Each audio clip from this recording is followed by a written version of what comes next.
लालू के घर पर सीबीआई के छापों और डिप्टी सीएम तेजस्वी के खिलाफ केस दर्ज होने के बाद से ही ये सवाल बना हुआ है कि बिहार में महागठबंधन का क्या होगा। आरजेडी और कांग्रेस तो छापे के बाद से ही तेजस्वी के साथ खड़ी है। आज की बड़ी खबर यह है कि नीतीश की पार्टी ने पहली बार चुप्पी तोड़ी है। नीतीश की पार्टी के बड़े नेता शरद यादव ने लालू का बचाव किया है। तो क्या यह माना जाए कि बिहार में महागठबंधन में सब ठीक है, या फिर कहानी में ट्विस्ट अभी बाकी है? तेजस्वी के बचाव में महागठबंधन, नीतीश की पार्टी भी बचाव में उतरी। लालू पर छापे के बाद लालू के परिवार के लिए तो बड़ा संकट खड़ा ही हुआ है। बड़ा सवाल ये खड़ा हुआ है कि नीतीश की सरकार का क्या होगा।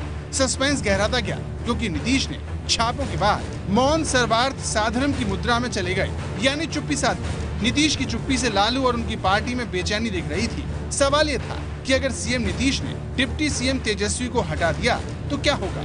नीतीश ने तो अभी तक चुप्पी साध रखी है, लेकिन उनकी पार्टी के बड़े नेता शरद यादव ने जब आज इस मुद्दे पर मुंह खोला तो लालू के लिए बड़ी राहत की खबर आई। शरद ने छापों को लेकर लालू का बचाव किया और मोदी पर हमला।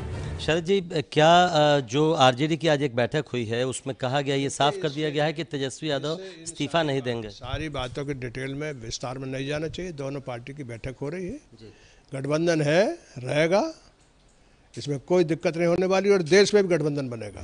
लालू अपनी पार्टी के साथ बेटे के बचाव में खड़े हैं, उधर नीतीश खुलकर पत्ते नहीं खोल रहे। इस बीच आज लालू ने अपने घर विधायकों की बैठक बुलाकर अपनी ताकत दिखाने की कोशिश की। विधायकों की बैठक से पहले और बैठक के बाद आरजेडी नेता एक सुर में तेजस्वी का बचाव करते दिखे। किसी प्रकार की स्थिरता नहीं है और यहाँ गठबंधन की सरकार है, न कि एक पार्टी की सरकार है। प्रेस कॉन्फ्रेंस के लिए आए आरजेडी के नेताओं ने आज ये भी दावा किया कि ऐसा नहीं है कि नीतीश खामोश है। नीतीश और लालू की फोन पर बातचीत भी हुई है।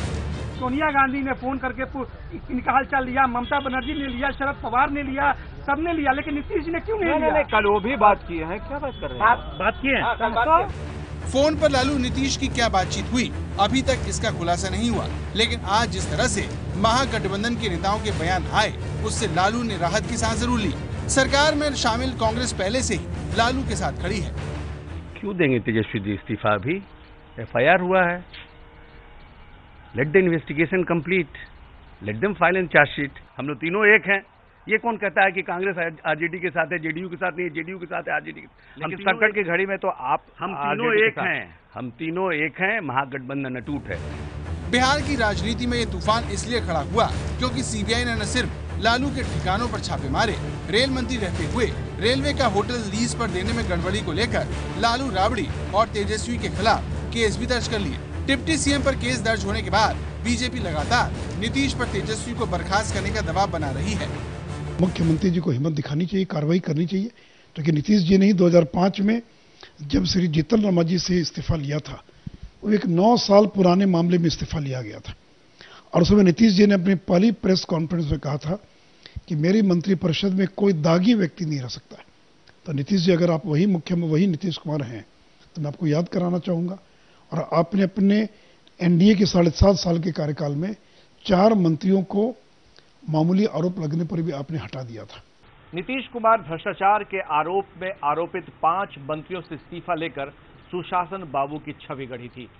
ऐसे में शरद यादव ने तेजस्वी के समर्थन में बचाव के संकेत तो दे दिए हैं, लेकिन अब तक ना ही नीतीश कुमार खुद खुलकर बोल रहे हैं और ना ही उनके पार्टी प्रवक्ता। अब इंतजार है कल होने वाली बैठक का, जिसमें नीतीश कुमार अपने पार्टी के नेताओं के मन टटोलेंगे और उम्मीद है कि कुछ ना कुछ जरूर बोलेंगे। ये है एबीपी न्यूज, आपको रखे आगे।